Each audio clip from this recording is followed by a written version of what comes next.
Well, hello there. It's that time again.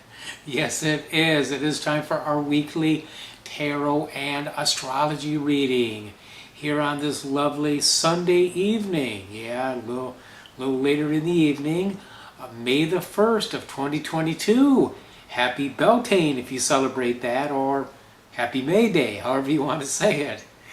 And as usual, I'm going to go over some Tarot de Marseille tarot cards that I've picked at random for our upcoming week, and we'll take a look at some astrology, which, as always, tends to be very interesting.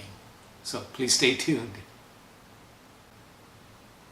Okay, in a moment, 3 Tarot de Marseille trump cards are going to come onto the screen and cover my face. The cards I drew at random for this week's reading from the CBD Tarot are Death, Magician, and Justice. Very, very interesting spread. The figure of death, of course, is rolling along, clearing, destroying, maybe tidying up, but also it's a force of destruction or force of endings, as we know. The magician is looking at him very closely and seems to be very interested in what he's doing, and it's as if he's looking at what he is clearing and deciding based on that what he's going to do with his magic wand. What is he going to manifest? What is he going to create? So we have a dance of destruction and creation. The Lady of Justice weighs all this in the balance, okay, and also is protected with her sword, so she remains objective.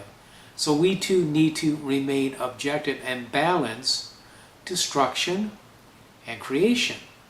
Now that sounds kind of esoteric. What does that mean, Bob? Well, for one thing, we could be clearing things, getting rid of things. Now we are in a new moon. It's a time for manifesting, but still we clear.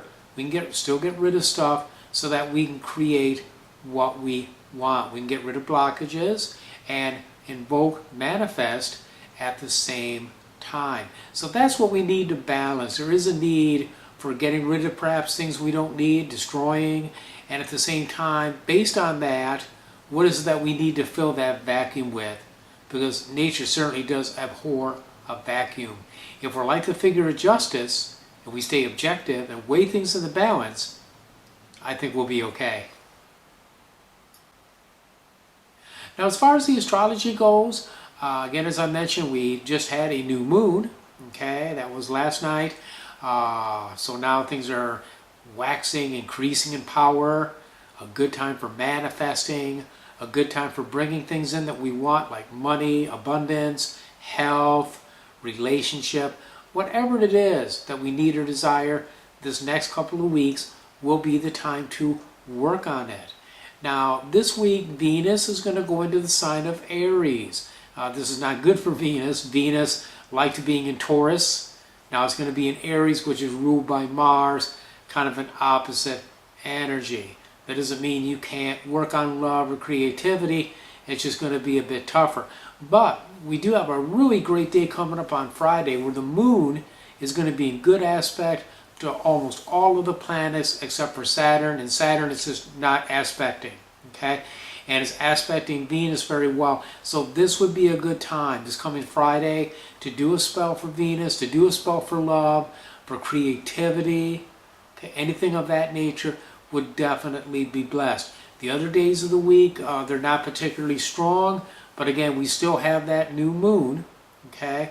That new moon energy, that waxing energy that we can use to create those things that we need to have and want to have in our lives. Well, there you go. There is your weekly tarot and astrology reading. I appreciate your support. I love you. Till I see you next week, many, many blessings.